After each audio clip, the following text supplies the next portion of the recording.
সাংবিধানিক যে কোনো পরিবর্তন সংসদের বাইরে হওয়ার কোনো সুযোগ নেই বলছে বিএনপি সহ বিভিন্ন রাজনৈতিক দল। সংসদ সদস্যদের বয়স কমানোর সুপারিশ নিয়ে সংবিধান সংস্কার কমিশনের প্রধান ডক্টর আলী রিয়াজের বক্তব্যের প্রতিক্রিয়ায় একথা বলেন নেতারা। তাদের মতে ভোটে নির্বাচিত জনপ্রতিনিধিরাই জাতীয় ঐক্যমতের ভিত্তিতে প্রয়োজনীয় সাংবিধানিক পরিবর্তন করবেন। এ বিষয়ে আরও বিস্তারিত জানার চেষ্টা করব। বার্তা কক্ষ থেকে আমাদের সাথে যুক্ত আছেন স্টাফ রিপোর্টার সাব্বির রোজ। আমরা কথা বলবো তার সাথে। সাব্বির, অন্তর্বর্তী সরকার আসার পর থেকে রাষ্ট্র সংস্কারে 11টি কমিশন গঠন করা হলেও সবচেয়ে বেশি গুরুত্ব পাচ্ছে সংবিধান।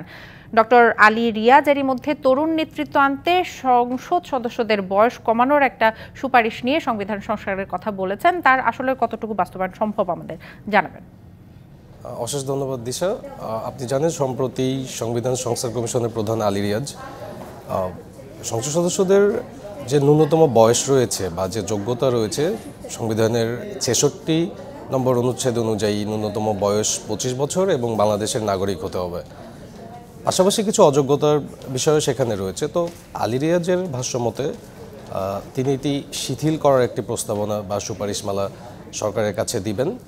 তো সেই প্রতিক্রিয়ায় রাজনৈতিক দলগুলো যেটি বলছে যে এই ধরনের আনুষ্ঠানিক প্রস্তাব তাদের কাছে এখন পর্যন্ত আসেন নাই এবং সাইফুল হক, যিনি বিপ্লবী ওয়ার্কার্স পার্টির সাধারণ সম্পাদক, উনি বলেছেন যে এই ধরনের আলোচনা তাদের সাথে হয়নি, কিন্তু এই একটি গুরুত্বপূর্ণ বিষয়। সংবিধানে যে ন্যূনতম সংসদ সদস্য হওয়ার বয়স যে 25 বছর রয়েছে, এটি বহু দশক ধরে চলে আসছে এবং বিশ্বের সাথে তাল মিলিয়ে ব্যাপারটি করা হয়েছে।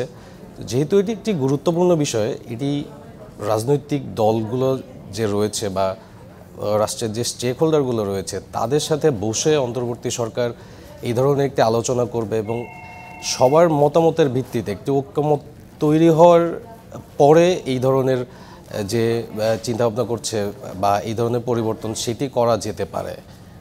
বিএনপি যেটি বলছে যে সংবিধানের যে বিষয়গুলো সেটি অত্যন্ত গুরুত্বপূর্ণ বিষয় এবং রাষ্ট্রের সবচেয়ে মূল বিষয়গুলো রয়েছে সংবিধান।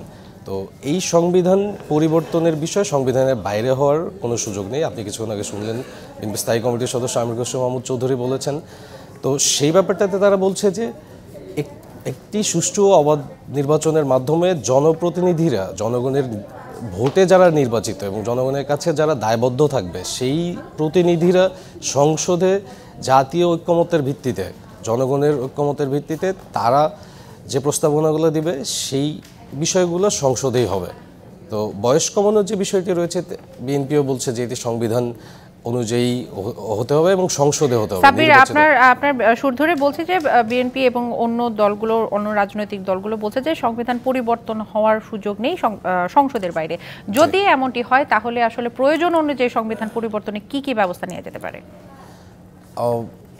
দিশা, এই রাজনৈতিক দলগুলোর মতামতের যে বিষয়টি রয়েছে যে অন্তর্বর্তী সরকারের সংবিধান সংস্কার কমিশনের যে বিষয় রয়েছে তার মধ্যে রয়েছে দীর্ঘমেয়াদী, মধ্যমেয়াদী এবং বিভিন্ন মেয়াদে রয়েছে। আপনি জানেন যে হুটহাট বা স্বল্প সময়ে এই ধরনের পরিবর্তন সম্ভব হয় না। তো তারা যেটি আশা ব্যক্ত করেছে যে জানুয়ারি ফেব্রুয়ারিতে যে যুগপৎ আন্দোলনে, আপনি জানেন গেল যে পতিত সরকারের যে বিপ্লবটি হয়েছে সেই আন্দোলনে যে দলগুলো অংশ নিয়েছে, যুগপৎ আন্দোলনে অংশ নিয়ে সবগুলো দলের সাথে অন্তর্বর্তী সরকার বসে সবার মতামতের ভিত্তিতে তারা কোনো একটা কিছু করতে চায়। এটি হলো বিভিন্ন দলের মতামত।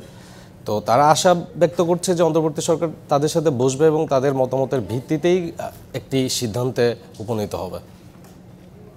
রোজ, আপনাকে অসংখ্য ধন্যবাদ।